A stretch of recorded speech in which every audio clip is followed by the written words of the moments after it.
Welcome to the last breakfast. Please enjoy the video. In this video, I will show how to make an FAQ section in Elementor. First, open your Elementor editor and locate the widgets panel on the left side. Search for the FAQ or accordion widget.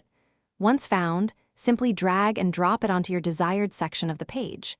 This action will instantly add a basic FAQ structure, typically with 2 preset items, ready for you to begin customizing. It's a straightforward process to get started. Now, let's personalize your FAQ content. Click on each default item within the widget to reveal its editing fields. You'll find a title field where you should type your question, and a content area for the detailed answer. To add more questions, simply click Add Item or duplicate an existing one.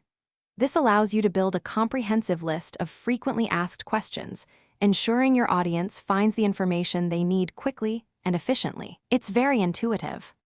Next, let's make your FAQ section visually appealing. Head over to the Style tab in the widget settings. Here, you can fine-tune typography for both questions and answers, choose text and background colors, and even customize the expand/collapse icon. You have control over its color, size, and position. Additionally, adjust the spacing between individual FAQ items and the internal padding to achieve a polished, professional look that matches your website's aesthetic. There are many options. Finally, let's explore some advanced features for your FAQ.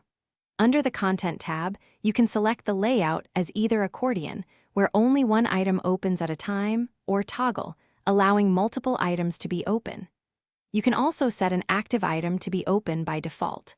Always check responsiveness across desktop, tablet, and mobile views.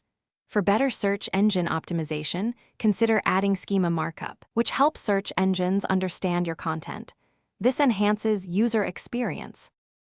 Thanks for watching. If this was helpful, leave a like and consider subscribing. See you next time.